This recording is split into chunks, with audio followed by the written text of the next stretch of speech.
Welcome in, guys. Glad to have you here. To the few that have made it, it is the off season. Things are slowing down.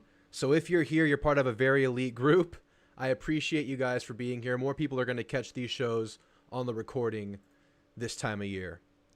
But we do have some news to get to, and I have a couple topics I want to get to with you guys tonight. First of all, I have a question for you, and if you saw the thumbnail of this video, you kind of know where I'm getting at here. What are your Thanksgiving traditions, guys? Do you get together with your family, your greater family, small, intimate gathering? Or is it the entire family? Is everybody coming over? Are you prepping for 2 weeks for Thanksgiving like my mom does? Last minute, just open some cans, get a pre-made turkey, make it easy? Or do you go super easy mode and go to like Golden Corral? I want to do that. Whatever your answer is, you're probably watching football. Whether it's the Cowboys, they're known to win sometimes on Thanksgiving. Can be a fun game. The New Look Lions, thanks to Dan Campbell, fun to watch. The Egg Bowl, my personal favorite on Thanksgiving for the last few years. Common opponents with A&M, SEC West rivalry. It's a fun game. But to me, the main entree, the meal, it's A&M versus Texas. That is what I grew up with. That's what the college football world, people my age, grew up with. And that's the norm. So if you haven't heard, Chris Del Conte, Texas's AD, said that he's pushing for that game to be on Thursday. He's pushing for it, whatever. He brought it up. So I'm going to bring it up. Do you guys think the game, the rivalry, should be renewed on Thursdays? The reasons I like it on Thursday, and I do prefer it on Thursdays. I prefer the game on Thanksgiving Day. I do. And according to X polls on Twitter, if you're not familiar with the new vernacular, they have A&M very split. Aggies are very split on this topic. Half want the game on Saturday with the rest of the games. Half want it on Thursday. And I have a feeling that the half that want it on Saturday, a lot of those just want to be in opposition to Chris Del Conte's statement lately. Whatever. He brought it up. I'll give him credit for bringing it up and making me talk about it. There is nothing like that rivalry being a standalone game. I love the Egg Bowl because everybody's watching it. The college football world, you guys, the people on Twitter, the people on X, everybody's consuming this game together. Everyone's talking about the game together. It's like a camaraderie thing, and it's your team. It's your rivalry. It's really, really a fun experience, in my opinion. But I want to be clear about something, and I want to echo the sentiment that Mike Elko said today on Texags, or yesterday, whatever it was. It was like a 30-minute interview he did on Texags. Go watch it if you haven't watched it. It was great. Mike Elko's great. I don't care when the game is played. I just want the game to be played. I don't care if I'm underwater, on the moon, upside down, wearing a tutu, balancing pancakes on my nipples. I want this game played, and I will watch it in any freaking condition. I am not picky, although I have a slight preference for Thanksgiving. What do you guys think? Maybe I wouldn't balance the pancakes, but you know what I mean. This game is happening. It's fun. I'm for it. And I like stuffing myself to the brim in the morning, early lunch, taking the drive out to College Station, let yourself digest, parking far away, because I'm cheap, walking that turkey off while you're going to the stadium, doing some laps, taking in the scenery, and then going and consuming a football game where you know everybody in that stadium just had Thanksgiving with you that morning. It's a great feeling. That's what I want. That's what I'm going for. So guys, what do you think?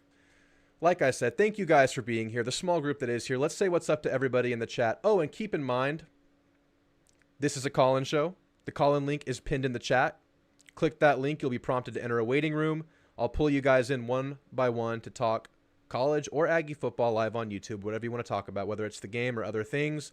I'm going to bring up a couple more topics. We can talk about those. Wherever you want to go, we'll take it there. Chuck Henry. What's up, Chuck Henry? He says, yes, they should play on Thanksgiving. Okay. Chuck Henry's a Longhorn, and he thinks it should be on Thanksgiving. That's fair. TMJ says here for it. I don't know if he's here for the show or here for it on Thanksgiving. What did you mean, TMJ? Either way, good to see you here, man. John Peroni, good to see you as usual. Shout out John Peroni. He's here all the time. Same with Anti-Ag. That was Van Halen. Yes, it was. You know your music. When you hear a Metallica song, you know it's Van Halen, and I respect that. Ronnie Barker out of Tokyo, always checking in. Thanks for being here, Ronnie. It's always good to see you. Matt Myers, the resident Longhorn, he's here. Asian persuasion, depressed the holidays are over. I know, man. But when they get started again next year, we're going to have this rivalry to kick things off, to start off the holiday season. Unless you say it starts with Halloween. But to me, it starts with Thanksgiving, and this game should be on Thanksgiving, in my opinion. Matt Myers says, I kind of prefer it on Friday night. Good thing about Thursday is you can go to the game and ranch on the same weekend. That's right. You have your whole weekend ahead of you. Jeb says, I miss when A&M versus Texas was actually played on Thanksgiving. That's right. Saturday's too loaded. Exactly. I like the game being standalone. I really love it. They used to show the Junction Boys on ESPN before the game. Classic. I think it's weird if you aren't excited. Yeah. I mean, I'm not ashamed to be excited about this rivalry. We grew up with it. This is college football. It's one of the best rivalries in college football. And it's our rivalry. It's great. John Anderson says, I'd rather watch Dallas Cowboys play. Oh, and A&M can play Saturday. I can't afford. Oh, if you're a fan of both and you take 2 L's in one day, that's a bad thing, Steve. That's a good point. But what if you get the double W? What if you get the double dub? It's like the best Thanksgiving ever. I know it can be hard to come by, but that's pretty amazing. What's up, Thomas? Good to see you, man. Here for the show and Thanksgiving vote for me. Thanks for clarifying, TMJ. Well, good to see you guys in here. Smaller crowds. It's the off season, but that's okay. A lot of people catch it on the recording. The show goes on. We do have a caller waiting. But I wanted to talk about a couple things. Chris Del Conte did go on to say that the SEC is in discussions to changing the SEC slate from 8 to 9 games, which is something that and I'm sure many of you have been for from the beginning. And I think the reason they left it at 8 games for now is because we're kind of in flux. Conference realignment still happening. They don't want to, create these protected rivalries that will happen in the 9-game slate without first fully evaluating it, fully getting opinions of all the programs, and fully digesting and thinking about it. He said that it would be within the next 3 years that it would occur. So I'm all for the 9-game slate. To me, you have 3 protected rivals, then you have a 6-game flip-flop schedule with the rest of the teams. So you play every SEC team every 2 years. And that sounds great to me, considering Georgia has never been to College Station. That's crazy. That's insane. They're going to go to Austin before they come to College Station, which just blows my mind. I want those games to happen, and I want these players to be able to have both iterations of those games if they choose to stay for their 4-year college career, which is rare these days, but they have that option. That would be awesome. I want to play all the teams and my protected rivals, and I want you guys to chime in on what your protected rivals would be. To me, it's Arkansas. Yes, I like the game. I like playing Arkansas. I have Arkansas family. Maybe I'm biased. It's a fun game. It's a fun rivalry. Maybe it's because we beat their ass all the time. Whatever. I enjoy it. LSU, I have grown to love that game. It probably stems from just family together on Thanksgiving weekend, watching the game late at night. The 7 overtime game just like rings in my mind. Great game, great vibe.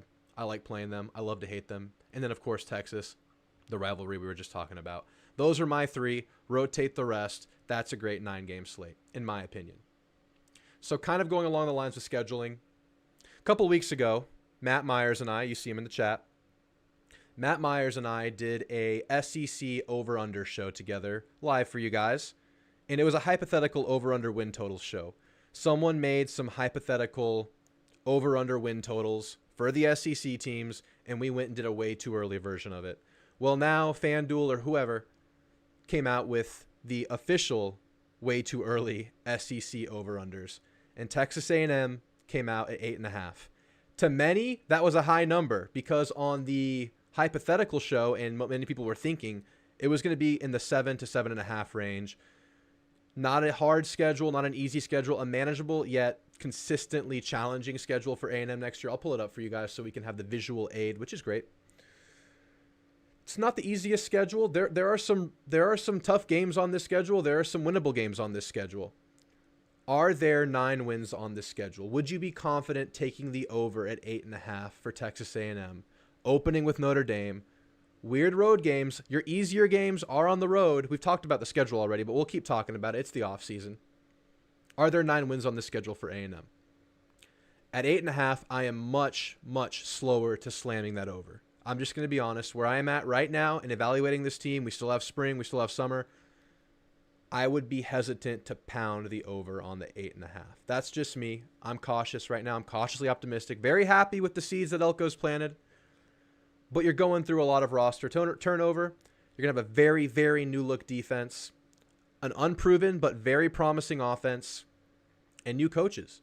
Last year, in evaluating the team in the preseason, I said that one of the major factors I thought that would make the team improve would be continuity in the coaching staff, which for the most part A&M did have the last few years. And that proved to not really be worth much besides 5 and 7 wins the last 2 years.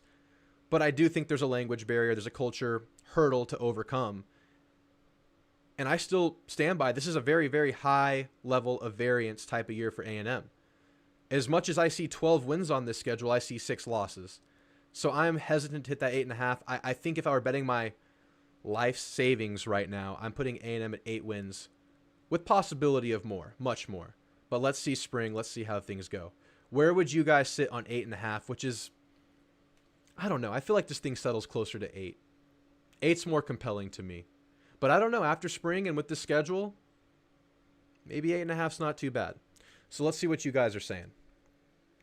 Love Shack says they should just move Thanksgiving to November 30th. That's a really good idea, actually. Can we get that done? Does anybody have that kind of pull? The Longhorns probably think that Chris Del Conte can get it done. They're just going off of how they talk about him. It's possible. Thanksgiving's the most underrated holiday in America. It's cool. It's not my personal favorite, but I do like the excuse to stuff yourself and get together with family. And then football is it's like a football holiday to me. It's sit around with people and watch football. It's the opportunity to do that together, so it's cool. How do you guys feel about no divisions in the SEC? I think it's better. I like it. I like the freedom to play all the teams more often. Because in divisions, you're locked to your division. You have to play your division so you can have a division champ. So I think I like no divisions, but I definitely want protected rivals. I think it's perfect. 3 protected, 6 rotating. Matt says Texas needs to play Arkansas, OU, and A&M every year. Yeah, that sounds about right for y'all. That sounds dead on the money. I'd like to play OU more, but if I have to be picky, I'm eliminating them. I'd rather play Arkansas and LSU. And let's just be real. I don't want 3 extremely hard protected rivals. I want Arkansas as one of my protected rivals, just like I'm sure you want Arkansas, even though going to Fayetteville, which we're going to have to start doing soon, is not going to be an easy task for either of us. LSU, Arky, and UT, big 3 for Jeb. If Texas doesn't play Texas, I'm going to freaking cry. Well, save your tears. It's going to happen. It's happening. But if they run away, then you cry.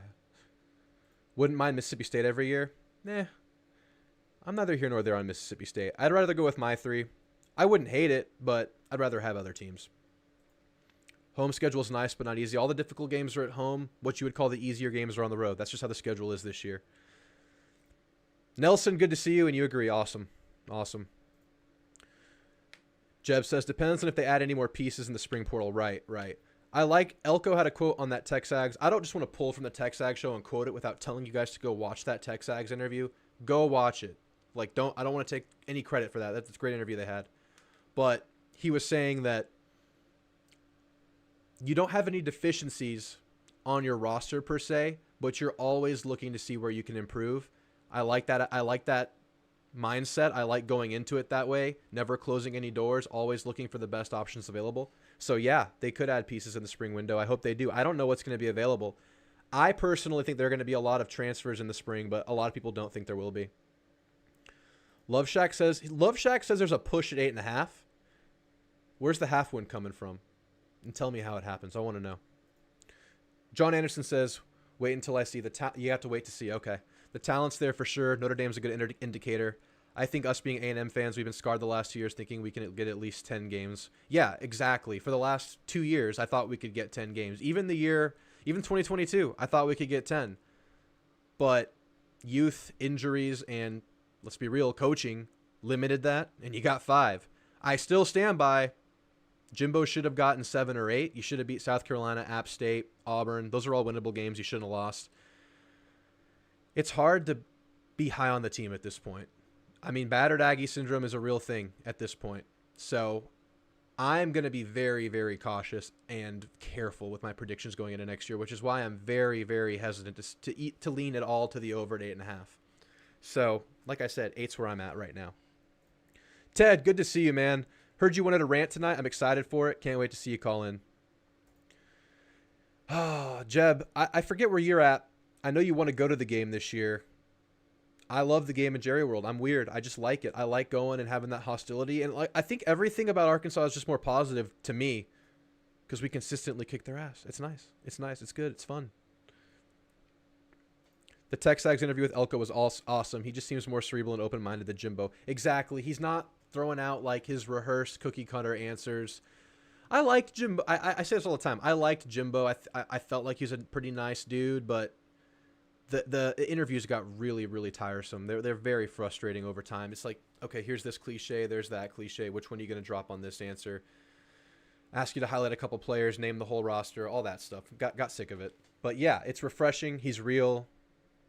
He won't sugarcoat it. Tell you how it is. It's been nice so far. Who do you think wins Texas versus Georgia and Ohio State at Oregon?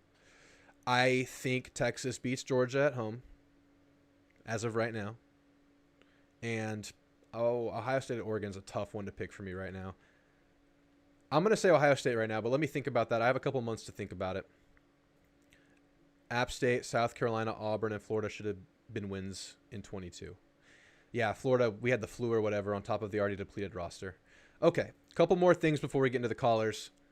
I have a cryptic tweet of the night for you guys. We didn't do it last week. I didn't have anything spicy enough to bring up, but I think at this point you guys have seen this cryptic tweet. Once again, it's not a tweet. This one's a story. The Walter Nolan one. Once again, Walter Nolan makes my cryptic tweet of the night for the second time in 4 iterations.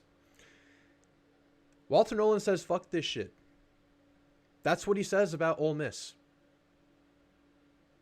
I mean, I could not comment anymore, but I'll just say we just went through this. Ole Miss, good luck. This is yours now.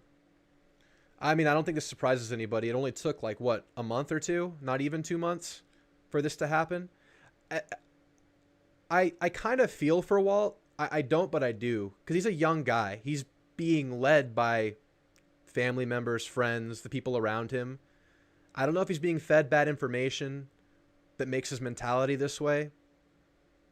I don't know. It's a rough look. I wish him the best, honestly. I mean, I know that's thrown out a lot in this transfer portal era. I wish him the best, and a lot of people hate on that. They're like, okay, no, don't wish him the best. He bailed on your school. But it seems like Walt has some issues with his mentality towards the game of football, and I really hope he gets it figured out. As much as this is kind of funny, I do wish him the best. Yeah, Nolan tweeted this, Jeb. It happened. Unfortunate.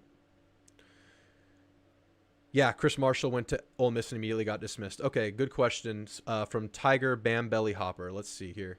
He says, any games you scared of this year? Mizzou is scary for me. Of course, Mizzou's very scary. They're going to be a really good team next year. I'm glad that game's at home. Let me pull up the schedule again real quick. So I think John, was it John that said this a minute ago? Yeah, John said that the Notre Dame game is going to kind of set the tone on the year. I've been saying that too. I think you win that game, you're feeling good about the next couple of games. I mean, at Florida, Florida's not supposed to be that good next year, but going to the Swamp early in a coaching tenure for Elko with a bunch of turnover roster-wise, new coaching staff, it can be a tough game to play at the Swamp, and they're going to be hungry, and they need wins early in the year because I don't know if you've seen their late game, 6-game stretch. It's impossible. It's ridiculous. It's a big game for Florida. It's a big game for A&M. You have some momentum. You feel good about that one. I'm going to say a game that like low-key scares me is Florida, though. Early in the year, you lose to Notre Dame. Maybe you're not in the highest morale at that point. Could be a must-win game. So a little scary. I think all the road games are sneakily tricky because they're SEC road games. We know how the passionate fan bases are in the SEC. None of them are going to be easy. But yeah, Missouri's tough. I think that game could, if A&M beats Notre Dame, you could be looking at 2 top 15 at worst teams, if not top 10 teams at Kyle Field on October 5th. So that could be a huge game. But I'll say my absolute scariest, what you would call a trap game on the year, it's at Auburn before you play Texas. You get Texas at home. It's a game that's been 12 years or whatever it is coming, and you have to go play at Jordan Hare. That it was built on top of an Indian burial ground where weird things happen. That's an anti-ag quote, by the way. Yeah, that's a weird scheduling situation. A program on the rise under Hugh Freeze. That's a game that is sneakily scary to me, Tiger Bam. So, hope that answers your question. But I'm going to go with that Auburn game, that early Florida game. And then, obviously, any of the home games. Kyle Field's going to be an awesome place to be in Saturdays in 2024. You got some badass home games this year. It's going to be a lot of fun. But I don't see 9 automatic wins on this schedule at all. As far as what you would call an auto win, McNeese, Bowling Green, I mean, I feel good about Arkansas. I'll throw that into this category. You could lose that game, but I'll say likely wins instead of auto wins. I'll shift this. Likely win at versus Arkansas. Likely win at Mississippi State. Likely win at South Carolina, but you never know. Likely win at New Mexico. Those are 6 of your, okay, we're probably going to win those games. And then the rest, I mean, I don't see them as easy at all. Notre Dame, home, but tough. At Florida, I just talked about. Missouri, LSU, I think they're going to have a down year. I think A&M wins that game, but who knows? They have talent. Then obviously Auburn, and then the Texas game. The Texas game, I've been saying, is throw everything out the window. Throw out however the teams have been doing all year. That game is in a vacuum by itself with its own storylines and intangibles and everything going on. So that's its own game. So that's a good question. All right, let's see what else I got for you guys before we get into the callers. If there's only a couple tonight, we'll keep it a short show. It's the off season. We might keep them short. Oh, yeah. I wanted to talk about this, and I wanted to play something for you guys. Oh, yeah, if the game's at night, it would be nice. Nice for home games, not nice for away games. So, there have been rumors, speculation, that weren't confirmed, that there'd be a new NCAA football game this year. And today, we finally got a trailer. It's a teaser, no gameplay yet. But I wanted to play this for you guys because it's super exciting, and I'm definitely going to be streaming this game on this YouTube channel. So it's about a minute. It's a minute and a half. We'll play it for you guys. We'll check it out.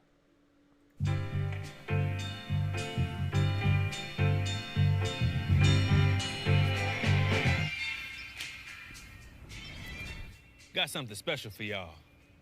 A little update for our fans from the Big House to the Bayou, from Carolina to California. Yeah, it's about college football. We know you love it. Us too. The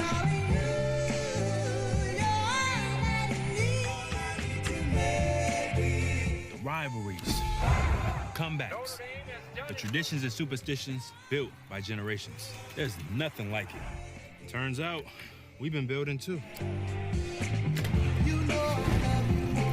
So let's address the big owl in the room.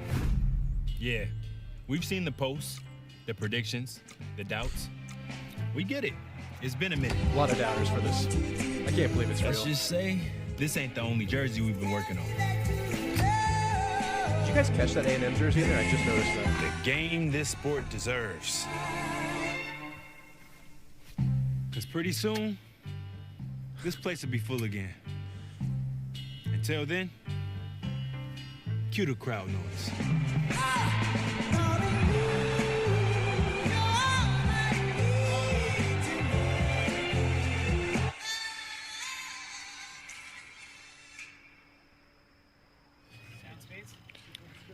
Tiger Bam, I am with you.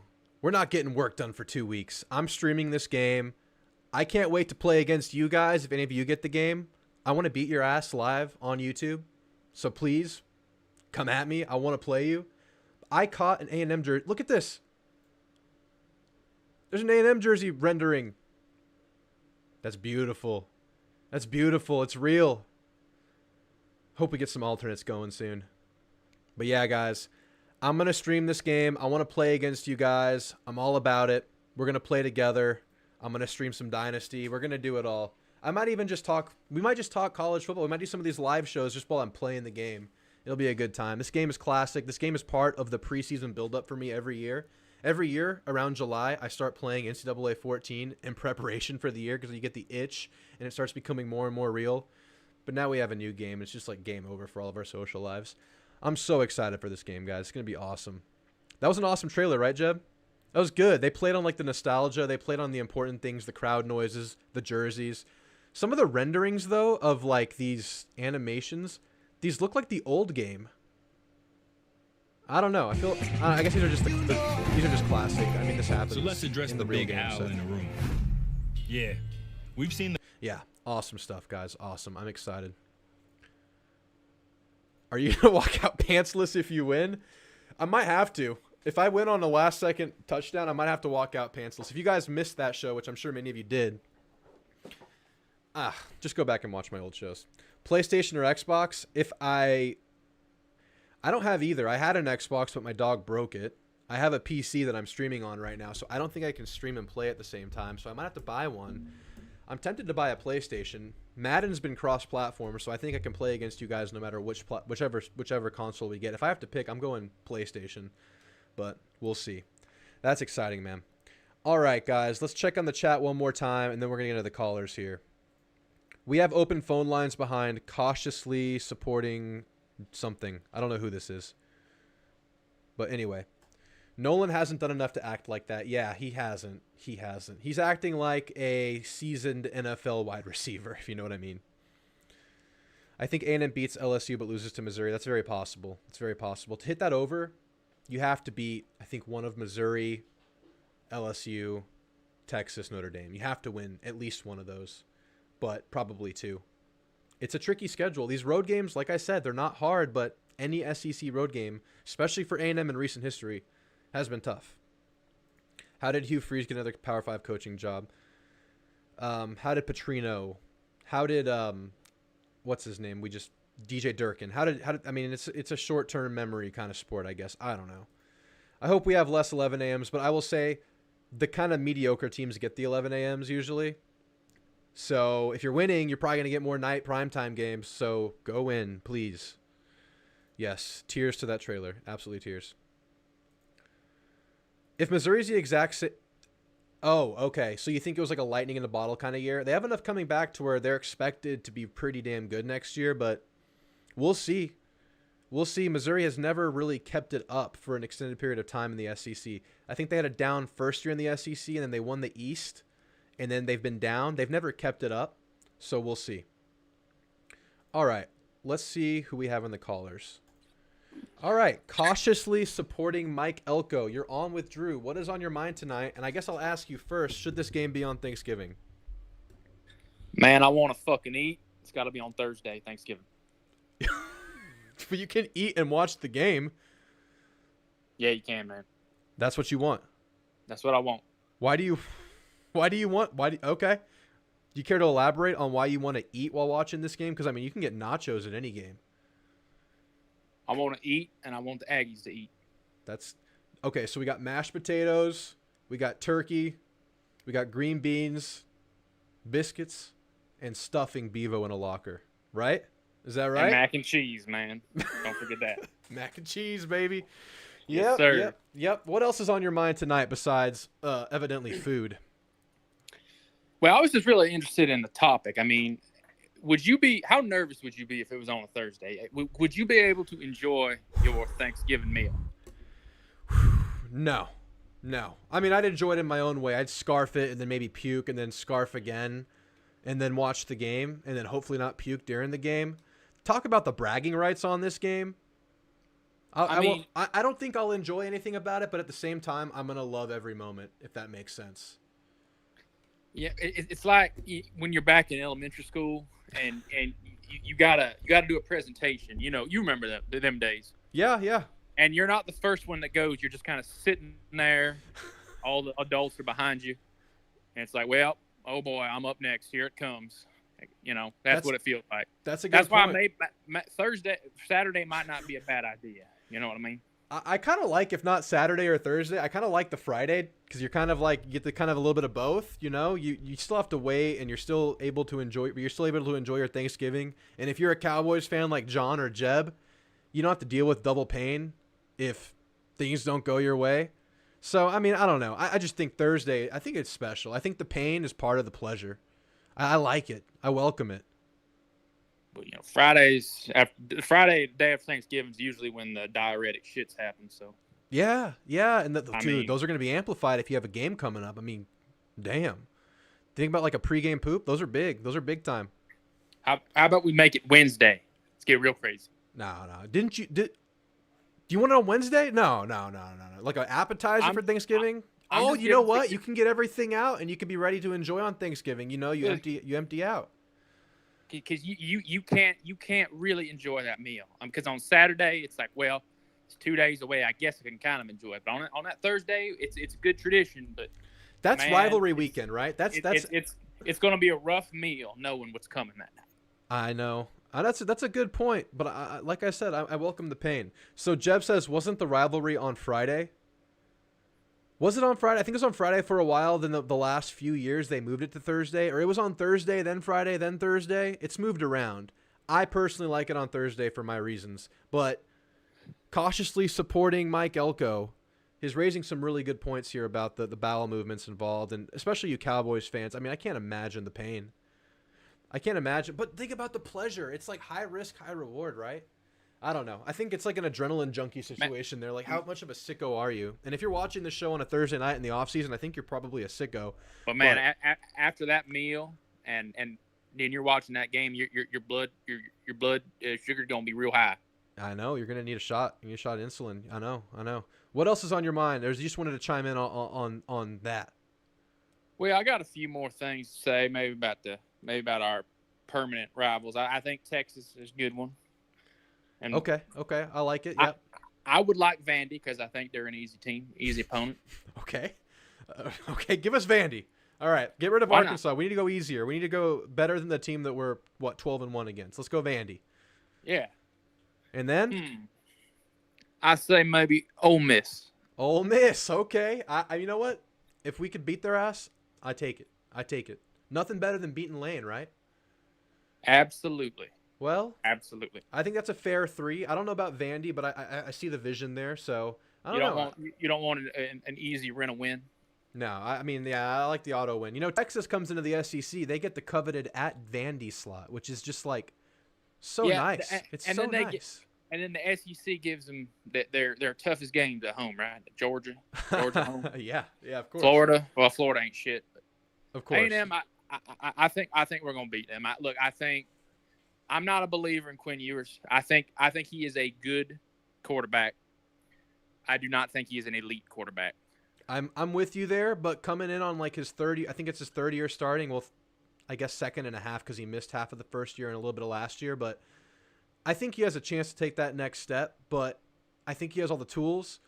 But I just don't see him in these moments executing besides the Bama game. I don't know. It can go either way for me right now. I think Sark's the guy you want with a project and the tools like that, though. So I don't know. I don't know about him being the Heisman favorite. I think he's going to have the most hype and the most like brand recognition or whatever.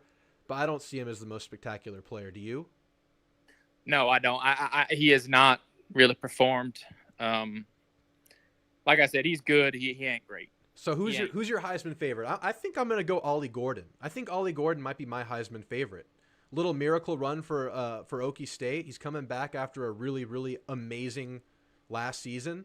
I think Ollie Gordon might be my Heisman favorite. While he's also kind of a dark horse because people don't really talk about him first when you're talking about the Heisman. Who's your Heisman favorite?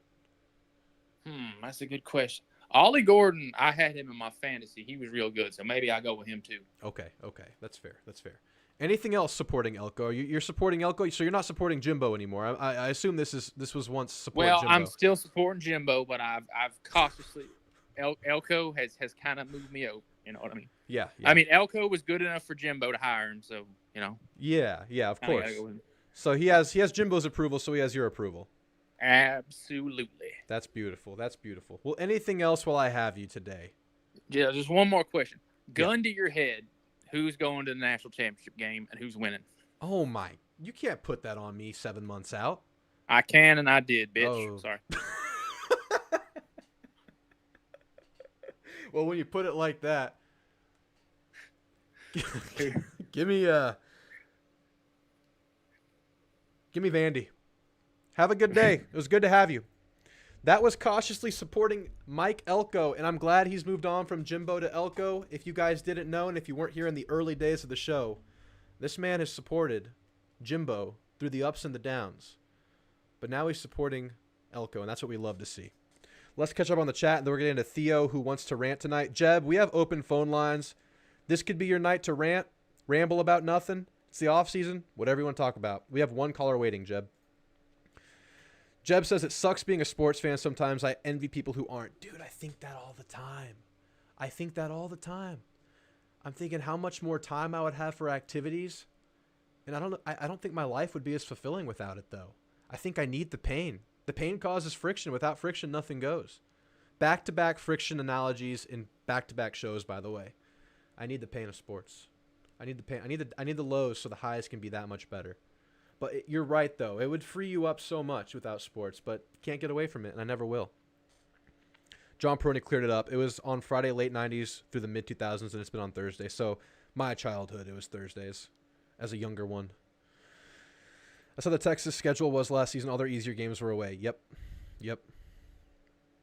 Especially that Bama game. That was an easy one for them. That was actually the worst Bama you'll ever play. Ewers is a talent. Arm talent is nice, but I think Texas was good because of both their O-line and D-line, yes. And they're losing a lot of that D-line. We'll see. I think Texas should be good, but I think A&M beats them. Texas returns their entire O-line. You going to let him call you a bitch? Well, we all know he's special. We know he's a little special. I think it's funny. He can call me a bitch. He knows he's my bitch. All right.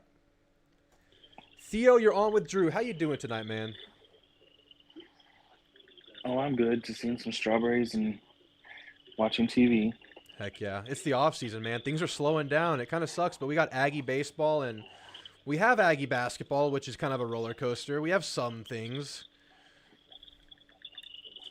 Oh, we got a lot of things if you pay attention to it.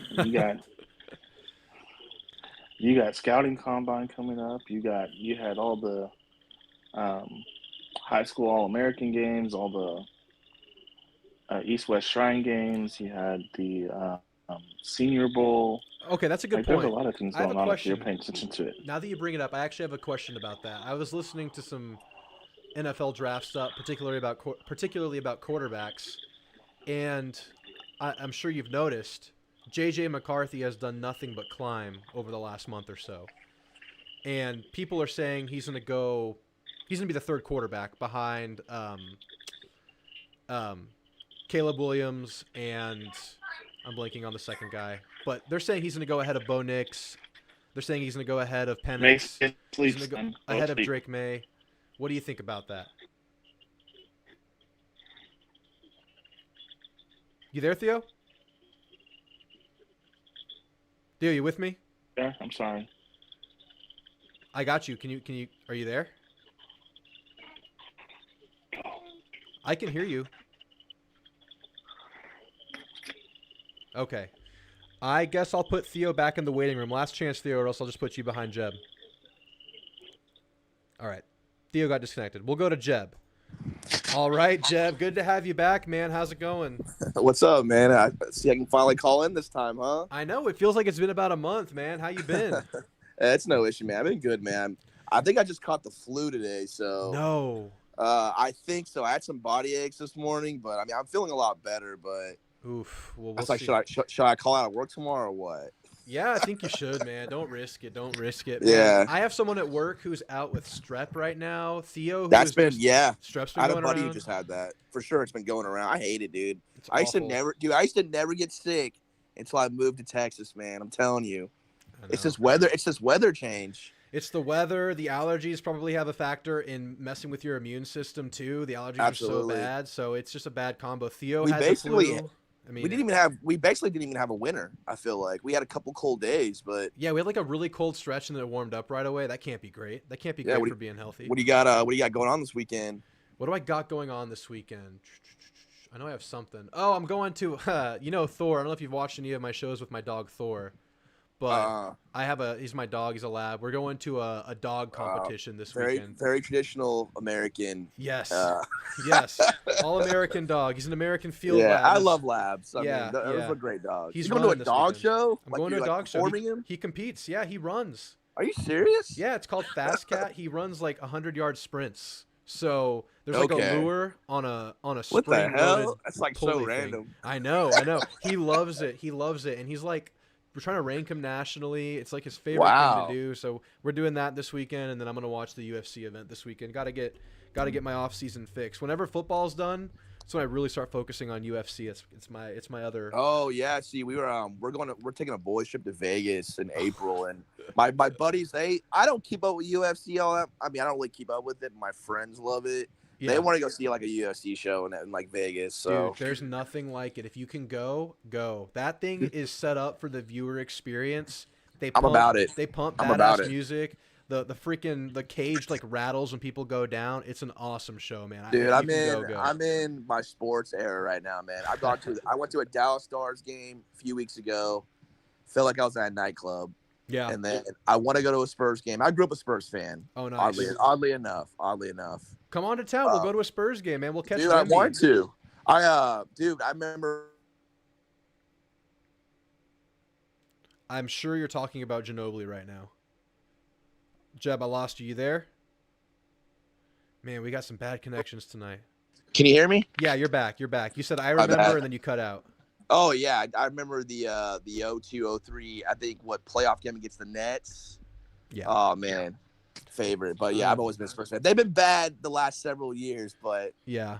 In that 03 series versus the Nets, I think Tim Duncan was 2 blocks short of a quadruple double. right. But if yeah. you go back and watch the game, I think 2 goaltendings should have been called blocks. So we say that Timmy had a quadruple double in that series. Man, I know people in San Antonio, man, they love their Spurs, dude. Dude, we're For diehard. sure. It's our only sport in town, so it's like I'm you trying have no to. choice. I'm trying to go to a game, man. I mean, I'm sure you know all the hot spots. Heck yeah, man! Let's go get an expensive margarita and watch the Spurs. The best. The now best. that I've come back to Central Texas, it's just it's not the same, man. It's not the same. No. All right, so I haven't had you since we had signing day. So any quick Yeah. thoughts about what he wrapped up, getting Bussy? I think someone had asked in the chat, I forgot to mention it, what position you think Bussy will play. Sounds like Elko thinks he's going to be a DB first, but he's going to play everywhere.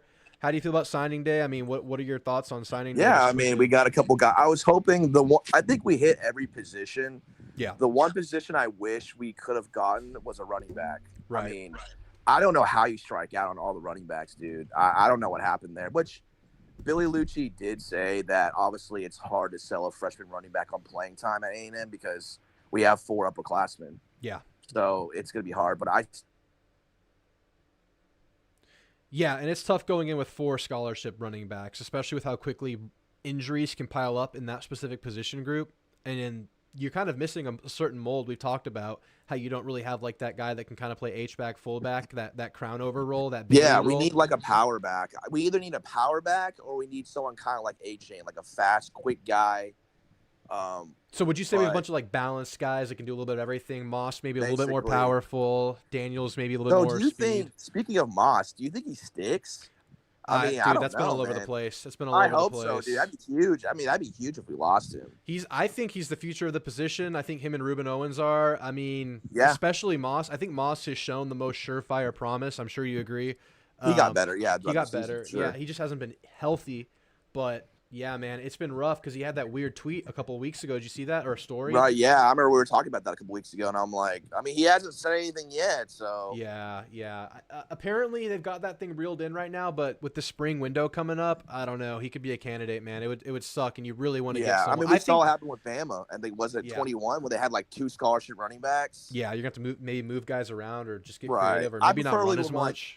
I preferably would want 6, but I mean, if you Yeah. can get 5, I mean, sure. Well, but- shit, this is just the challenges of the the current world of roster building, right? Because your depth Yeah. moves out if there's no opportunity. So it's hard, Yeah. like you said, it's hard to sell a backup spot. Developing is. I know people still use the word develop. Developing is not a word anymore in college Right. football. Right. If kids don't play right away, they're gonna leave after the first, second year. If they don't play by year 2, they're out of there. Yeah. exactly. There's some guys on this roster that I'm surprised are even still on the roster. Right. I know. Guys like Bobby Taylor, Hunter Erb, Damian Few, guys that just haven't really played, and they're probably not going to. Those guys have stuck it out. Yeah, I know. And then there's some guys on the fringe, like you've talked about Jared Kerr being a candidate to head out of there with all the DBs. We like Jared Kerr, but I don't see him He's on starting. the fringe. No, he won't start. I don't think. We have like 10 corners, so one of those guys is going to leave. And, I think either one of the freshmen are going to leave between Rogers and probably Thomas. Yeah. I'm assuming one of those guys leaves, and then maybe even McCall. Yeah. He might leave. He was terrible last year. And then I've been saying, you have no idea. Maybe some of these guys that have come in, they see that there's no path for playing, and maybe they leave quickly. That's what I think is possible in today's day and age, in today's landscape, especially considering the fact that A&M targeted a bunch of upperclassmen. Those guys are on a ticking clock right now. So there's no way. Know. You don't think so? I refuse to believe that we're going to be bad in the secondary next year with all those bodies. Oh, dude. Okay, so here's where I'm at, Jeb, with the team and the chances of being good next year, just straight up having a good year, like a 10-win kind of year. Right. This defense has so many new bodies in it, man. It's all new pieces coming together, and you have to go out and put a good product out in week 1 versus Notre Dame. Oh, chemistry is a big thing. That's why I told people all the time, I think with A&M this year, I can see them starting off rough. I mean, new coaching, a lot of new players, but I can see them finishing strong. Right. If that makes sense. Yeah, no, it does make sense, and it makes a lot of sense given the situation at hand. Like you said, new players, new coaches, those are hurdles. So that's my biggest pause. I like the players that are here. I love the coaching staff, but in year 1 with so much new, I mean, I don't think it falls off a cliff or anything like that. It's tough. My hot take is I think this roster is better than Jimbo's first season. Yeah, definitely. I definitely agree with that. Studs. We had some studs on that team, but yes. from a depth perspective, we have better players. So here's what made that team great, in my opinion, was Elko. Yeah, Elko on defense. Yeah, Elko was there.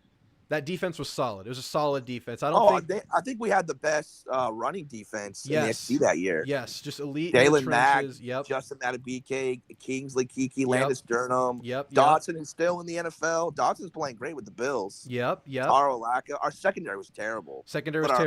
Our front was good. And then offensively, you had like 3 stars that kind of made the team. It was Eric McCoy, it was Travion Williams, and it was Jay Sternberger. Well, we had a young offense. We had Miles a sophomore. All our receivers were all sophomores. Yes. Osbin. Dude, what happened to Osbin? Yeah. Do you remember that? Yeah, I don't know where. He was a phenomenal player, but I read that going to that 2020 season, because he forgoed his senior season. Right in camp, like right in fall camp, right when fall camp started. I don't know what happened to him. But the point was, you had your go-to guys. Do we have go-to guys on offense that we know that we're confident in, like a Travion Williams or a Jay Sternberger? I think that's still yet to be determined. I think you have a better quarterback than we did with sophomore Mond. I mean, I feel like I know that, right, with Wigman. Right. But who are your go-to guys on offense? Surefire week 1. Oh, Janae Walker and Moose Muhammad. Easy. Okay. Tight end, I don't know, because, we all like Donovan Green, but he's coming off an ACL tear, so. Right. We don't know what he's going to look like. We saw what happened to Baylor Cup. Remember Baylor Cup? Yeah. The number 1 tight end out of high school. He looked phenomenal in the spring. And then he had that injury. I think he tore his ACL. And career he unraveled, just never – and then he had a shoulder injury. Like the next year, he had a shoulder injury. Yeah.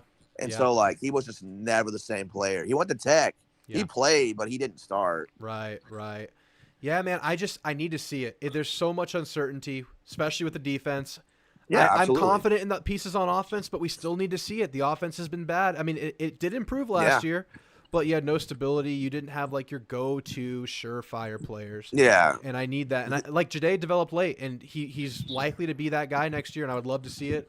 And yeah, absolutely. We hope we can get a full season of Moose. We've seen so much Moose in spurts. Hey, props to Moose Muhammad for staying all 5 years. Dude, I know. That dude could have easily transferred and been a star at another program, but I guess he must have liked it here. Yeah. I mean, family, right? Legacy. So, I lost you again. But yeah, man, I feel good, but I'm not super confident in hitting the ceiling in year 1. I'm not there yet. Yeah. I need to see spring. We have a whole spring to break down. I can't wait to do my spring preview videos. I love doing that. I love talking spring, but we're going to learn a lot. I think I'm only optimistic a little bit just because we don't have Jimbo. We don't have Jimbo's philosophy offense anymore, man. We don't have Adagio. We don't have his offense. That's the only reason why I'm optimistic. That's I think true. the offensive line's going to improve. New O-line coach. We have a good OC. We got a good OC from Kansas State. That's the only reason why we should be optimistic. Yeah. We don't have. If Jimbo was still here, I would totally not feel the same. So you're saying at the all. overall philosophies, the overall structures, they have no choice but to improve, right? It was evident, man. Yeah, That was the only thing. I mean, to have that much talent, even on offensive line, a few of those guys are top 100 players. Yeah. Basanis, Foster, Dewberry, they were all ranked. You tell me they're that bad? Yeah, I know. Yeah, man. Seriously. And they're all experienced now. They're all upperclassmen or like Basantis, tons of experience. And there's no choice Right. but to see improvement there. I'm going to be so much more confident in the O-line going into week 1 this year than I was last year. I just need to see the playmakers emerge. We saw I need the to see improvement. consistency. Yeah, we it. saw the improvement of the offense when Bobby Petrino took over when Jimbo got fired. Yeah. They looked a hell of a lot better. Oh yeah. Hell of a lot even the better. whole year last year, even just the slight influence, whatever Bobby was doing, I think A&M improved by 8 points per game last year. Oh yeah, their offense was much better. I mean, the win total wasn't all that much impressive. Yeah, but it wasn't enough, but we saw improvement with a little bit Right. less Jimbo influence, and it was still pretty heavily Jimbo influence. But yeah, that's a good point. That's a good baseline, just to kind of Right. set things off right. But I need to see it. But And we're talking anyway. about Terry Bussey. I mean, I think it's one of those things where I think you play him on probably. We got to think about it. We had Nye Smith that punt return for the last 4 seasons, so Yeah, it's a big hole. I think you play Bussey there. I still want him at wide receiver just because we have so many bodies at corner. Yeah. And you need more playmakers on offense because you don't really know. Yeah. I mean, we all like Noah Thomas, but he hasn't really stayed healthy. He can be good, but that's why I think they need to go out and get one more receiver if they can to compete with him for the starting job. For sure. And we love the transfer guys that they've gotten, but if you can get one more absolutely. high-level receiver, that'd be amazing. But Oh yeah, I'm trying to stack this offense as much as I can. it's like exactly what Elko said. He said it perfectly. He said, I don't really see glaring holes, but we're trying to improve everywhere. Absolutely. I love Defense, there's still a couple pieces that I wish. I mean, there's a lot of unknown on defense. That's a little worrisome. But there's good bodies and there's good pieces. But Yeah. linebacker is kind of scary just because it's unknown Yeah. outside of York. And now Right, York is York. not next to Cooper. He To Cooper. Phenomenal year. but I mean, a lot of people pointed out to me that York was the one calling plays and making the changes at Oh, pre-snap. the D-line improved. I told people, because everyone's talking about Cooper last season in 22. I said, well, yeah, our defensive line wasn't good. Yeah. Now that our D-line improved, the linebacker, your linebackers are as good as your defensive line. Yeah. You could have Brian Urlacher, Ray Lewis back there, and it wouldn't matter. Yeah. So For sure. And I'm hyped. I'm excited about the D-line. I'm so happy Shamar Turner's back. We have guys that need to take the step. DJ Hicks, he's looked very promising when he's played. How is he going to do with the bigger load? I mean, I'm just trying to play devil's advocate here. I'm trying to be the skeptic. Absolutely. Just to be real. And I then you still have think- Gabriel Brownlow-Dindy and Albert Regis Yeah. are going to have bigger roles. And then you have some unknowns behind that. I So- hope he has a bigger role because, dude, they haven't played him all year. Yeah. Freaking Dindy. Dude, he looked great every time he played a snap. Yeah. But for some reason, they just didn't want to play him. Yeah. Oh, someone says the blanket Will Lee. Yeah. Is Will Lee a projected starter to you? Do you think Will Lee is I one of the think starting so. corners? It would make a lot of sense. I think Will Lee and maybe Chappelle. I don't know. Yeah, if I go to the conservative route, I want to say probably Lee. I wouldn't be surprised if Chappelle starts. No. I think we've talked about this in the show. I think he has to re-earn it now that room was so Yeah, bad it's not gonna last be year. easy. He hit the portal. He's coming back in. Open competition at corner. But I would not be surprised if it's senior Chappelle. He'll be a senior, right? And then Will Lee Yep. winning Will that thing Lee- out. And we'll see A lot bigger of people. rotation. I think Billy Lucci thinks that Donovan Saunders is going to start. Really? But that's a huge jump, man. I mean, he's going from D2 small school to we just have a great. I mean, we got BJ Hayes and freaking Des Ricks. I mean, the corner group. I mean, come on. I hope it's Yeah. not as bad. I mean, it can be, dude. I refuse to believe. And safety. Our safety group is deep too. Oh yeah, it's gonna be. I think we're gonna see more of a rotation in the secondary and at linebacker. Absolutely. I think at D line we might see Elko ride the hot hand a little bit more, just because it's a little bit more shallow at D line than we're used to. Yeah, I mean, think- if you watch the 21 season, he didn't really rotate the defensive line all that much. And we talked about that. Especially you brought up the frustration that if first team was rolling on the first drive, they would just take him out no matter what by default. Like, why? Yeah, ride the hot hand, give him rest as needed. That doesn't make any sense. I mean, I get why they're doing it to, Yeah. rotate the players, but Yeah, that doesn't even make any sense. You do that during the drives. You don't do that on the first snap. yeah. And then I they know. had Diggs playing. They had Diggs playing, covering people. Yeah, I know. And Overton. I remember in 22 they had Overton covering dudes. Why is that? That dude's probably never covered anybody in his life. No, and he said that in interviews that he had never covered. It's totally new to him. So why the hell are you doing that? I That don't doesn't know. make any sense, dude. I get standing guys up. I get giving different looks, but he was dropping far deep in coverage. Yeah, Diggs was on the outside in the Miami game. He was covering yeah. the receiver. And like I said, I'm good with moving guys around. You got to confuse the zone read. You got to confuse the RPO. I get that. But when you just are actually dropping, it's strange. It doesn't to make me. any It's not the sense. skill Of set. course, that guy's gonna lose. I mean, he's going to be a freaking receiver or a running back. It doesn't make any sense to me. Yes, man. and I will say though, with the defensive end talent on the roster right now, which is probably the best we've seen in quite a while, maybe since Elko was here in around 2020, 2021. Yeah. I'm excited for third downs. We keep talking about that on this show. The Our end options he'll group our end have. group is amazing. He can move the hybrids, the Shamar Stewarts, the Shamar Turners, the Nick Scortons. He can move those guys inside. You can put your Cassius Howell outside. You can put your Eni White, your Malik Silla outside. That's going to be a lot of fun. But Yeah, we live in a line scrimmage game. Yes. If we have a good offensive line, defensive line, we can feed off that. In 21, our D line was really good, so our secondary fed off that. Mm-hmm. Yep. This is probably the most depth we've had in secondary. Oh, for sure. Probably, since ever Yeah. that yeah. I can think of. We just got to see the stars emerge. That's my thing. We got to see the go-to guys emerge. Right. Pretty much across the board. We have an idea on offense. I just need to see it. All right. Shifting gears here. Your thoughts on the rivalry? I think you were hinting at you like it on Thursday. You're a Cowboys fan. Can you handle that kind of a Thursday? Oh, damn. I mean, I'm going to have to. Yeah. Yeah, if it happens that way. Dude, luckily for us Cowboy fans out there, we've won the last two years. Yeah. But man, dude, when we lose, I've gotten to the point, I think because maybe I'm just growing up, dude, as a huge fan as I am, dude, I'm going like depression. I'd cry in the shower. I go in the shower. I go to bed like at 8 o'clock. I turn off all the lights. I took it personally, man. And I just remember being like, I would get frustrated. But now, dude, I'm so used to my teams losing that I'm just like, just another Saturday or Sunday. I hate that. I hate that for us. I hate that feel. I'm I hate getting that I there, too. feel that way. My only difference is I stopped checking Twitter and I'm off the internet for like 3 days and I'm back. Yeah, you have to be. But I would love. Obviously, I watch the Cowboys every Thanksgiving, but because I think the A&M game is usually in the morning when they play UT. No, for the most part, it's been a night game. Okay, the last time it's moved around. It's moved around. Yeah, the last 2 games we played them were night games. I remember when it was on Thanksgiving, I think it was typically a night game. When it was on Saturdays, I think that was sometimes a morning game. Saturdays was like morning or Fridays, basically. whatever it was. Yeah, when it was on Thursday though, it was a night game. But yeah, I actually love it. You gotta be happy with the rivalry, man. Dude, I've talked to so many A&M fans, like specifically, that like aren't happy about it. I'm happy about it. They're just like, I said, well, yeah, I mean, as a lifetime fan, I grew up watching that rivalry, man. Like, no matter how bad either team was, they always played their guts out for the most part. 100%.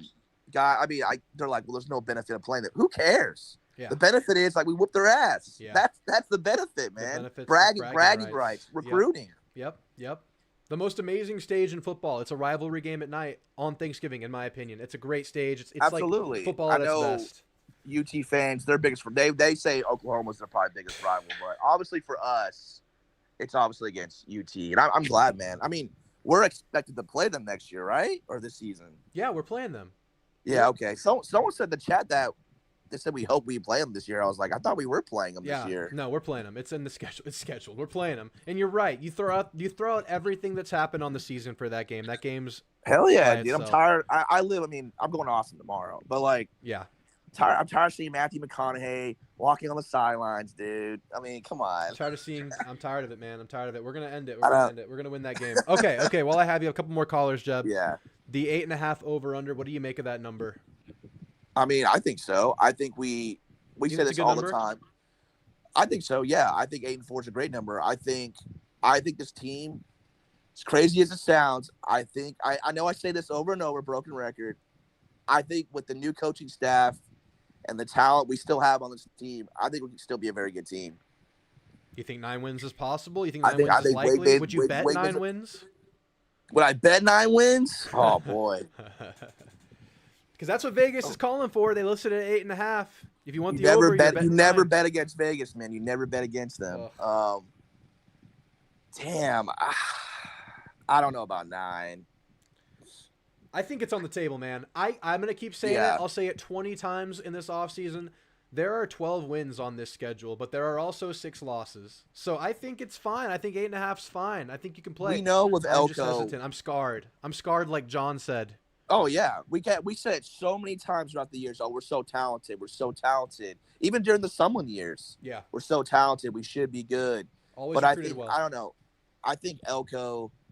I know we're gonna have a good defense. I just know we are. Yeah. Offensively, I keep saying this every year. There's no way we can be worse, right? Yeah. There's no way. Yeah. I keep saying that every year, and then we get worse. Right. But with Jimbo not being here, and we still got some good pieces on offense and defense, I think 8-4. I think 9-3 is realistic. I think it's very realistic too. I think it's very realistic. I don't know Absolutely. if I'm betting there yet. I don't know if I'm there yet. Give Yeah, me I would spring. bet. Give I me would spring bet on it. Maybe after spring. And how much can you learn from spring? I guess we'll learn from reports and just the feel. No. But Oh, you're not going to be there, right? I'm not gonna be there. I have a boys trip, man. I think it's the same weekend you do. I'll be in. Yeah. I'll be in So Tampa. I'm going to Vegas after that weekend, but I mean to save money, we're probably not doing anything Yeah. that whole Yeah. month. Yeah, I'm with you. I'm with you there. Well, all right. Have you been to Vegas? I've never been to Vegas. I've never Okay, been. Not since I was a baby, child, like 6 Oh, years really? old. Yeah. Yeah. I got to do it. It's on the bucket list right now. We Y'all are- definitely got to watch a game this year, man. I'll come to San Antonio. Let's do it. We'll have a watch party. Let's do it. You have you know all the spots, so I do know the spots. I don't know about you, man, but I love going out for the big games. See, I don't, but I'll do it. I mean, I do it. I do Right. do it, but It's usually one game. I'll do it with people that know the game. When I go out with people that don't know my team, Oh yeah, that's not that's fun. painful. That's That's painful. not fun, Oh, I should have passed all the. God, stop it, please. dude. You should have seen me, dude. You should. I hate to bring this up, but the App State game, man. Were you out with friends I on that was one? I was out with my girlfriend, dude, You got and cocky. You thought you could go out with your girlfriend and just hang out. oh and yeah, have a good dude, it was time. it was a 2:30 game. I thought I was on ESPN. Yeah. Went out with my girlfriend. She went to A&M. She went to A&M too. Uh-huh. And I just remember, like, dude, she's like, "What's the big deal? Like, they always lose." I'm like, "Yeah, but it's who we lost to. Don't Dude. you understand?" I know, man. Oh, I go back. I went back and rewatched my post game video after that. Dude, God, that was a depressing time because you watch my videos from the weeks before. I'm full of hope. Oh, you I'm were full of around back. excitement. You were around back then. You were I still making just videos. started. That was like my first Okay. month of doing this, and then the next week, like everything was just like done. Like I was lifeless that Saturday. Yes. At that point, I was like, dude, what the heck? Dude, everyone, dude, my friends were like, dude, I'm making sure you're okay, man. Make sure you get, yeah, I had making so sure you many didn't friends hang text me. yourself. Yeah. Okay, last question for you, Jeb, because John Okay. raised an Yeah, interesting I question. don't want to keep the other calls. No, no waiting. worries, no worries. It's good. We haven't had you in a couple of weeks. All right. John Anderson asks, 9-3 may get you in the playoffs with the extended 12 teams. Do you think 9-3 can get an SEC team in the playoff? I think that's borderline. I think It's borderline maybe. because it depends how many 9-3 teams are there. Yes. I mean, 10-2, obviously you're getting in. You're a top 12 team. For sure, 100%. Can we talk about? Do you guys like? There's 12 spots. You're not the first one to bring this up recently. I don't it's know kind if of I an like arbitrary 12. number. It's kind of like random. Like why 12? Like, Why not 10? Why not or like- 10? Why not start with 8, inch your way up? Why not do I don't- like I I don't just- know? It's weird. I don't know how I feel about 12. I don't mind them expanding it, to be fair, but 12. Look, here's the thing with 12 and the auto bids throw it off for me. 5 auto bids, or 6 auto bids. There's That's a a G5 auto bid. Like Yeah. what is that? Why is a G5 getting an auto bid? I don't know about you guys. I mean, I'm happy with the playoffs. I miss the BCS era, man. I kind of do, man. I miss when bowl games kind of mattered. Yeah, but I think with the current like it's like the money sport and like personal brand era, I think guys would still Absolutely. be opting out now. I think that's just how it would be. Yeah. Well, did Leonard Fournette start that? Yeah, Leonard Fournette was one of the first to do it. That's a good point. Yeah, Leonard Fournette did do it.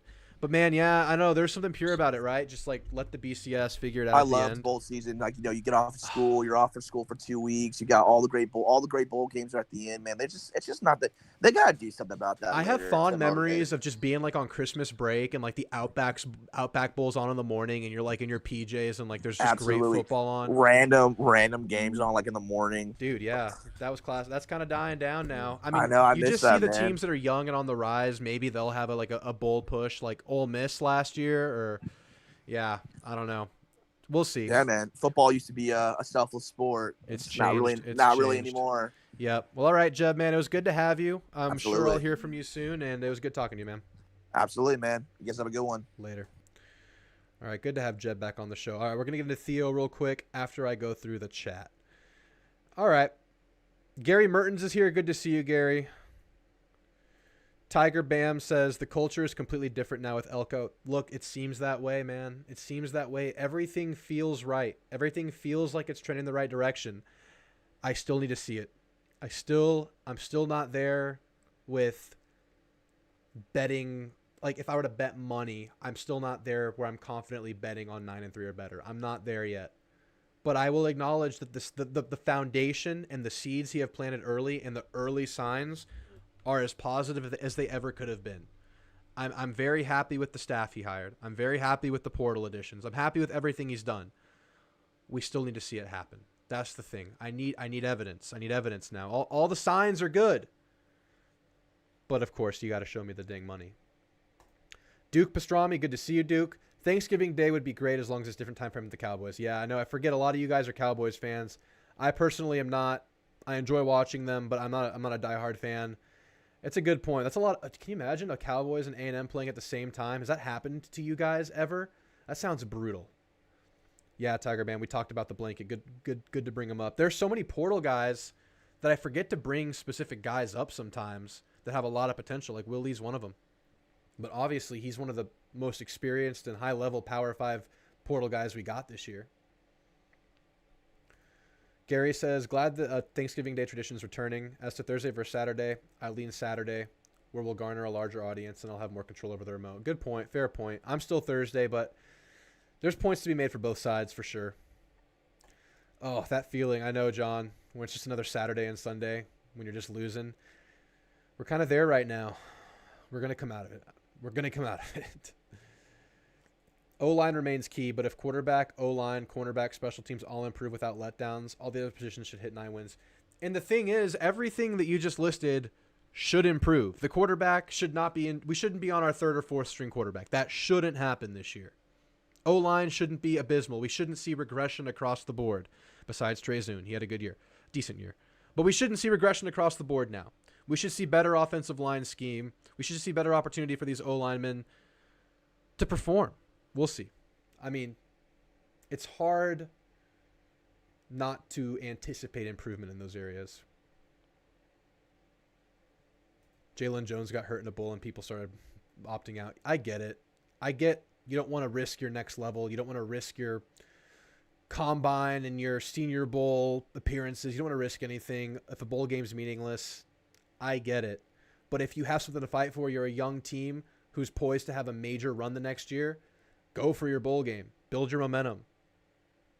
Matt says culture takes years to build. Absolutely. And every now and then you'll see that year one coach lightning in a bottle. It happens too. But most likely it takes time to get your message across and permeating your locker room. Malik Barroso, viewer from Idaho. Always been an A&M fan, though. Good to have you in here, man. We got Idaho. We have China. We have Chicago. Got some good culture in here. Feels the old Aggie way blue collar. Much more blue collar now. Absolutely. If they play on Thanksgiving, it would be at night. Yes, that's right, John. Yeah, the other ones, the Friday or Saturday, those were the ones that were in the morning or during the day. All right. I'm going to put Theo on next because he got disconnected earlier. Theo, you're on with Drew. I'm going to give you the floor here because you got disconnected last time. I heard you wanted to rant, man. What are you feeling? Yes, sir. I'm sorry about that. Living out in the country, it's kind of hard to always get perfect signal. No worries. You've been solid for most of your calls. It happens now and then. Not a problem. What I was wanting to rant about, or what I've been feeling to rant about, is making sure And it's hard because I don't want to tell fans how to fan, right? I don't want to tell someone else how to be a fan. But I want to caution our fans to make sure our expectations meet our commitment. And when I say that, I particularly refer to baseball and basketball. Um, and just paying attention to some of the things that are happening there. For instance, people complaining about Buzz being the 13th highest coach, and yet we haven't received any of the results that we would think a top 15 coach would bring us. But the issue that I have with this argument is if you look at our basketball commitment in terms of facilities and all that other stuff, it is nowhere near a top 13 coach For sure. in terms of top 13 arena, in terms of a top 13 indoor basketball facility for them to practice in, and all that stuff. And it's the same thing with Schloss in baseball. We really need to redo uh, Bluebell Park. Yep. Like he's been pushing that. He's been talking about that on Texans all since he's got here. And I feel like if we start slumping and say baseball, say we have another non-Omaha year, I have a feeling that our fans are going to turn on him just like they're turning on Buzz now about, oh, well, he's not winning enough. He's not doing enough. Well, if he's not doing enough, but yet he's competitive in the SEC with one of the worst facility system possible, then why shouldn't he have earned his money? Like that to me means he's earned his money. Right. The fact that we're in a top 6 range of the SEC top 6 right now in basketball, despite all the issues we have in basketball, is a point of how good Buzz Williams is coaching. Yep. And yes, it's not like I don't want more out of the basketball club, because I really do. But my expectations for more is tied to how much of a commitment he's getting from Texas A&M. If he's not going to get the help that he needs to rebuild Reed Arena or to redo the basketball locker room so that they look revamped or any of that stuff, then how can I sit here and expect him to pull in 5-star recruits? And he does it for that reason. Yeah. How can I expect him to go out there and go get the top of the line transfer portal people when these guys want to go to the Kentuckys and the Dukes and the North Carolinas that have the top of line stuff for their programs? Yep. And so I wanted to rant about that a little bit, because I feel like our expectations should be, championship or bust for all of our sports programs. But that also means that we have to be committed to the program to give them everything they need to succeed. Right. Like we do with football. And that also includes an NIL. Like basketball NIL is like secondary compared to football NIL right now. So it's kind of frustrating to see people being out on the program, but yet with them being out, they're not realizing that that's why the program is where it is. I'm right there with you, man. I'm right there with you on Buzz, especially. I love Buzz Williams. I love everything about him. I love how he is as much about on the field as he is off the field, or court in this case. I love how he's been able to develop players over time. And it's true. You're not attracting the blue chip recruits at Texas A&M for anything but football right now. You're just not. And it's everything that you just mentioned. I mean, it's really hard to win at the highest level when you don't have the best tools. It's really, really hard to win.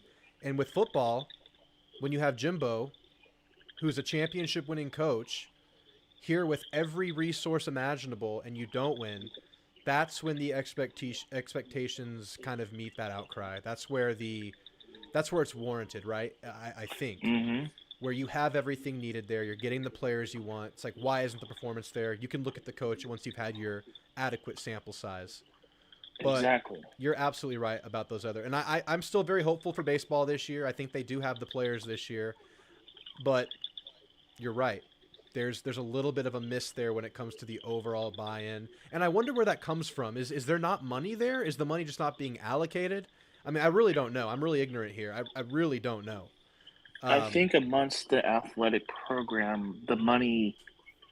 First of all, A&M's athletic program is so far behind the times in terms of money because it wasn't until Johnny, Yes. you know, and that hyping us up and giving us the extra revenue from the SEC to give us the money that we have now. Right. So now we're finally starting to spread it around after we've built up football, which built up the base of the money. Yep. Which I understand that. Because now we just, in the last year, we rebuilt the indoor and outdoor track facilities. Now they're next to each other. Yeah. And they weren't like that before. So I think it's going to move down the line depending on who we get as an athletic director. But, you know, it's still a matter of we as a fan base have to push for that as well. You know what I mean? Yeah. We need to redirect our criticism, right? Is that kind of where you're getting at? It's kind of right. It's kind of misguided. It's kind of going the wrong direction, possibly. Right. It's kind of sad that in Buzz's first 3 years we didn't pack Reed, but then it took, oh boy, on TexAgs now, Luke Evangelist to tell us to pack Reed, and then we finally been packing Reed each the last 2 years. Yeah. And even so, like early in the year, I feel like it takes time to pack Reed. I feel like Reed doesn't get packed until you're deep in SEC play, even now.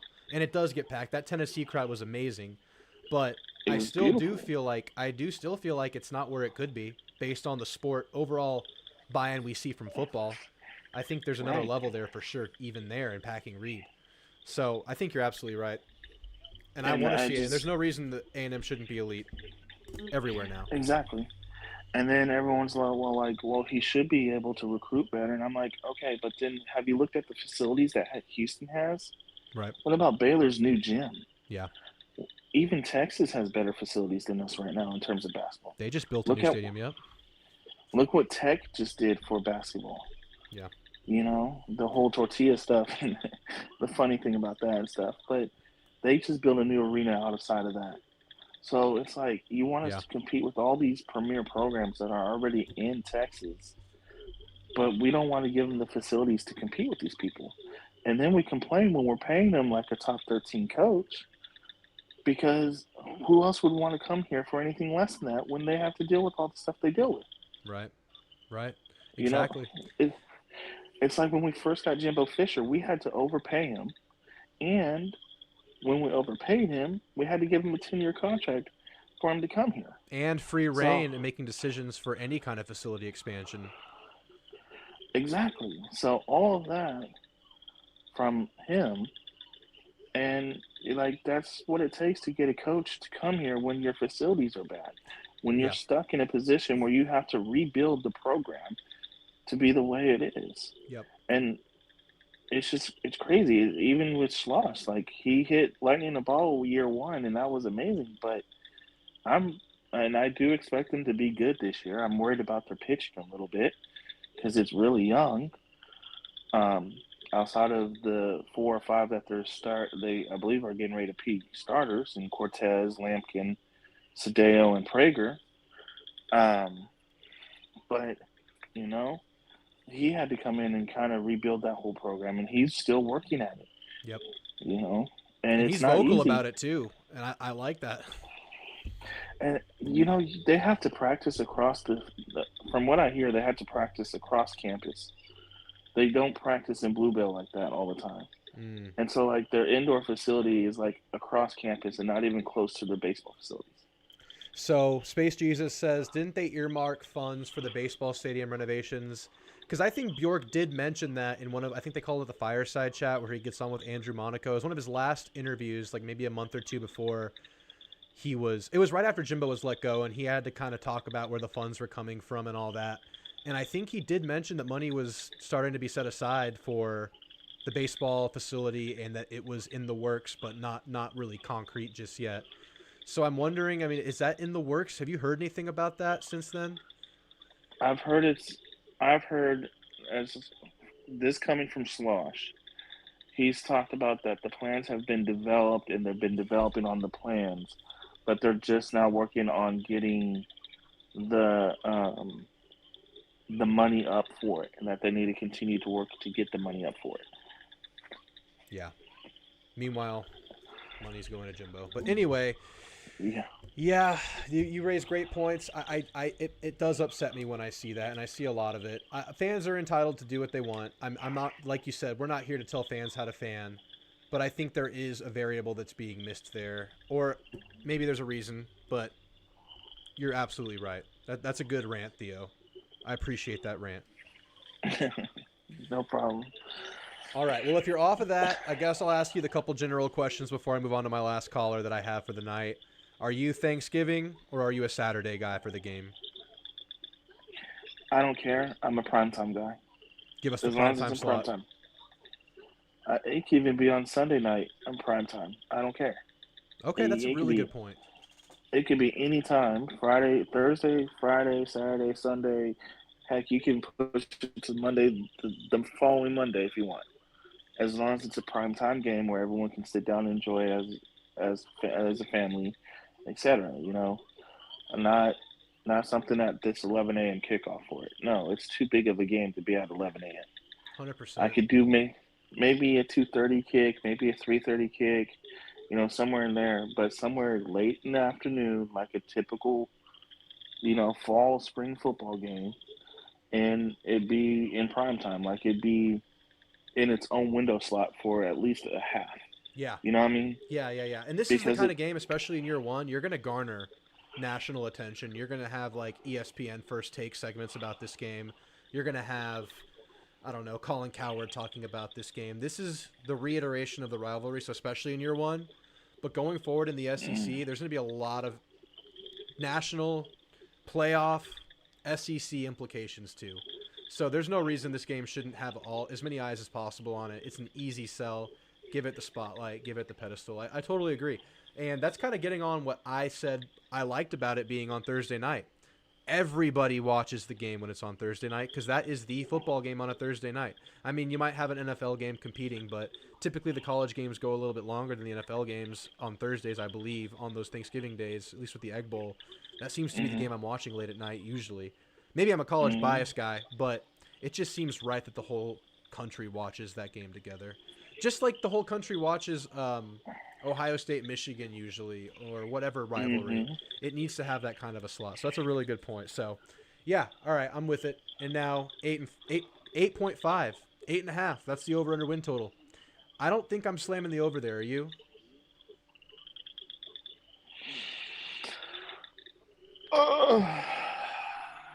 I'm still at 8 wins, I think. I don't know. I'm 8-9. I'm just not so confident in the over yet. I'm not there yet.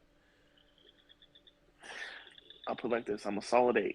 I'm a solid 8. I'm a very solid 8. I'm a very solid 8 with you there. And it's. Am I ready to add the wins on yet? Am I there yet? It's don't that one I'm sure I'll talk myself into it. Am I ready to say that they're going to be able to beat a veteran Notre Dame team?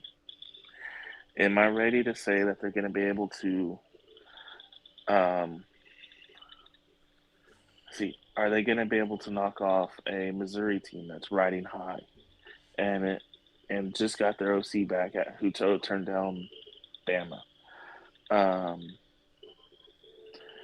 and has a senior quarterback? Am I ready to say that they're going to be able to go on the road week 3 and beat Florida?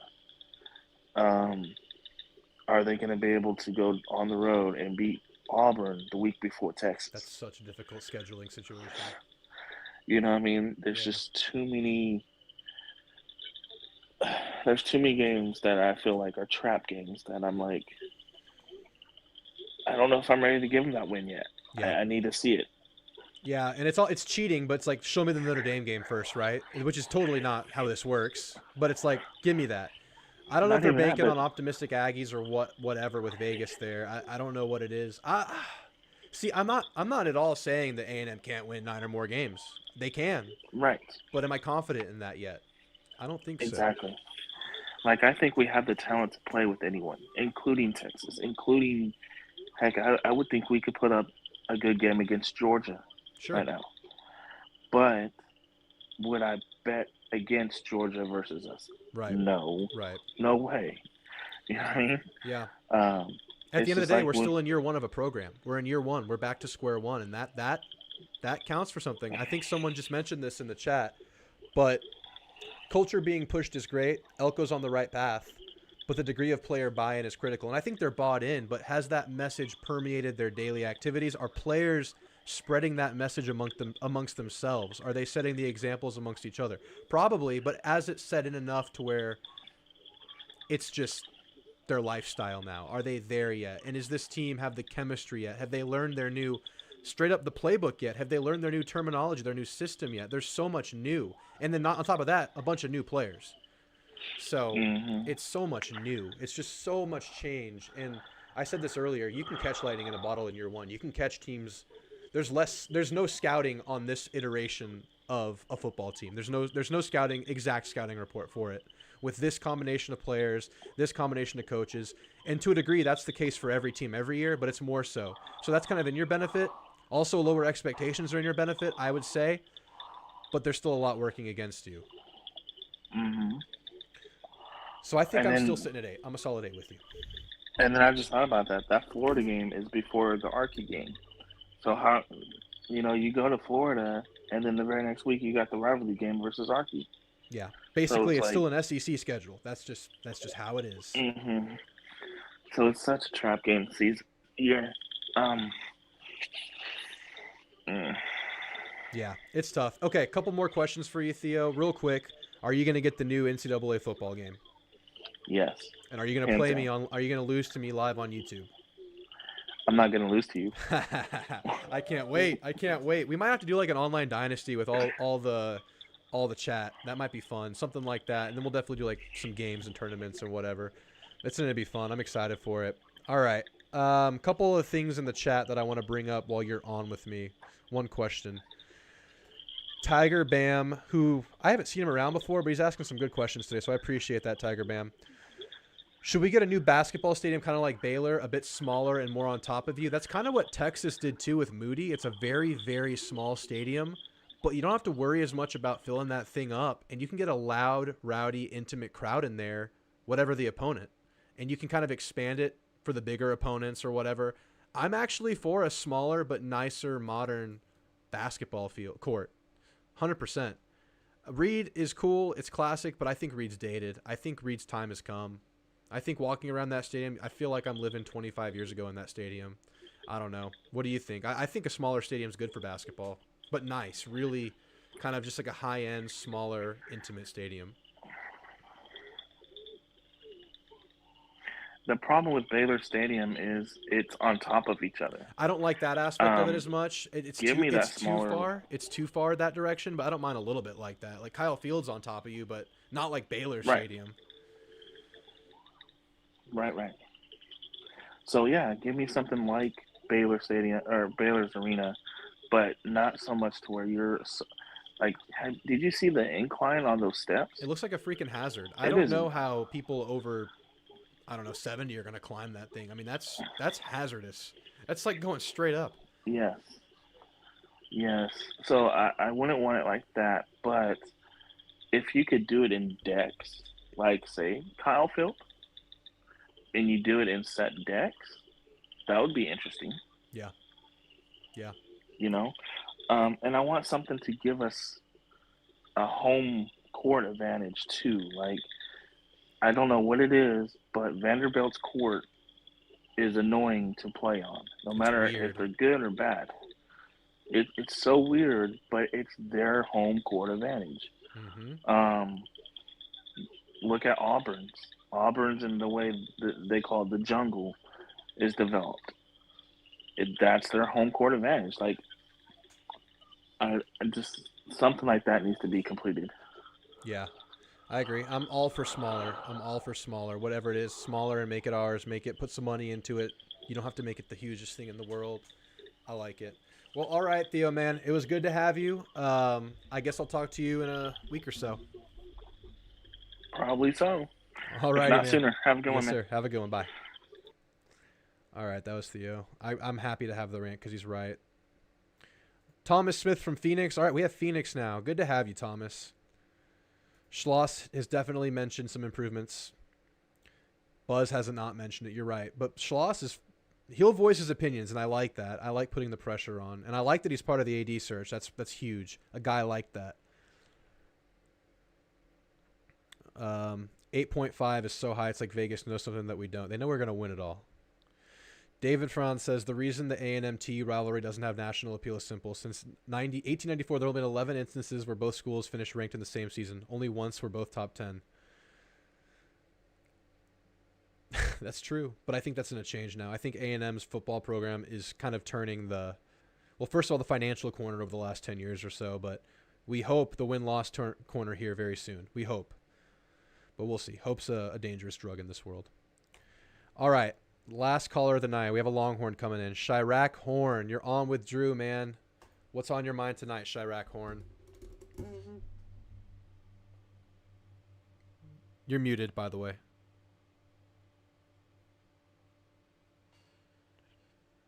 Hello?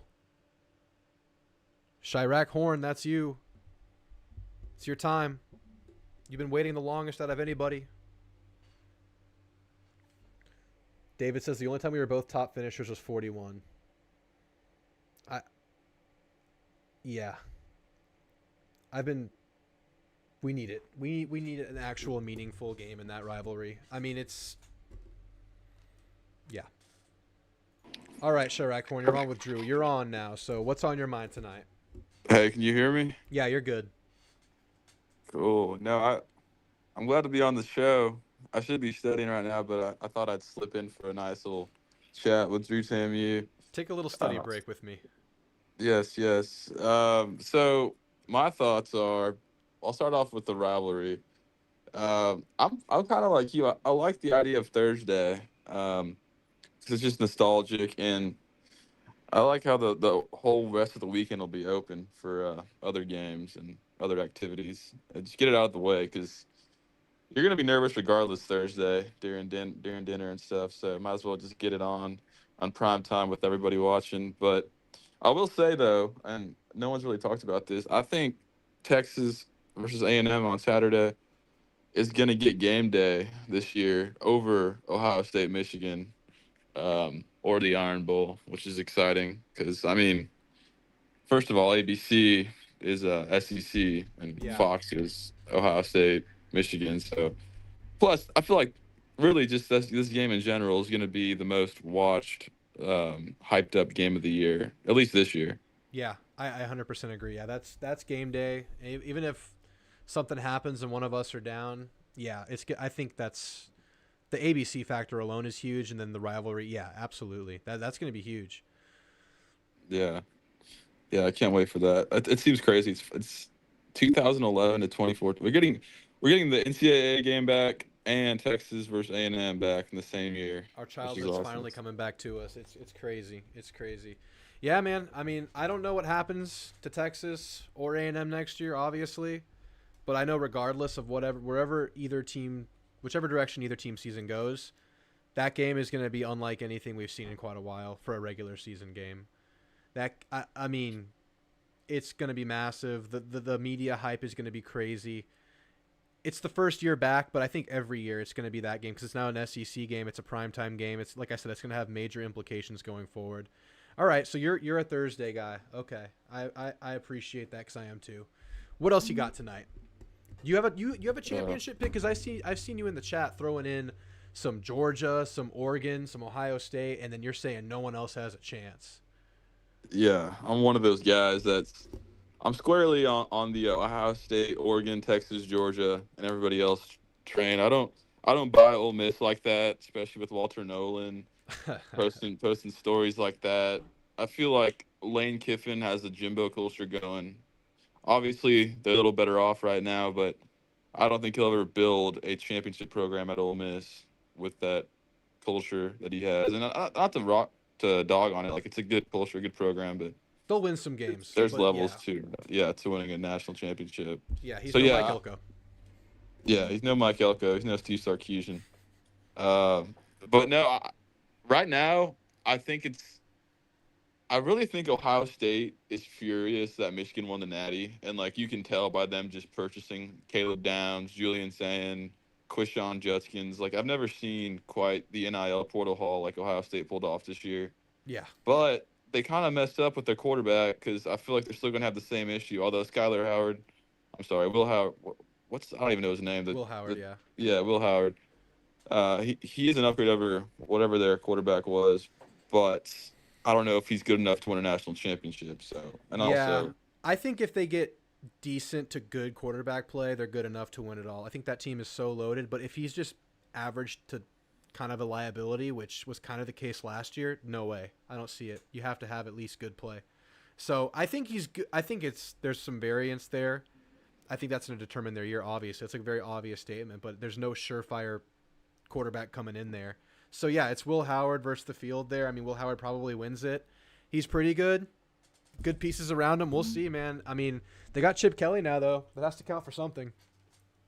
yeah, on paper they look scary, and so does Oregon. But I just can't fathom Oregon winning a national championship. But on paper, like if they wore like Bama's uniforms, I'd be picking Oregon That's a for good point. sure. That's a good point. Yeah. So, and All right. eventually they'll get over the hump. So Yeah. it could be this year for them. Yeah. All right. Last thing while I have you, A&M at 8.5.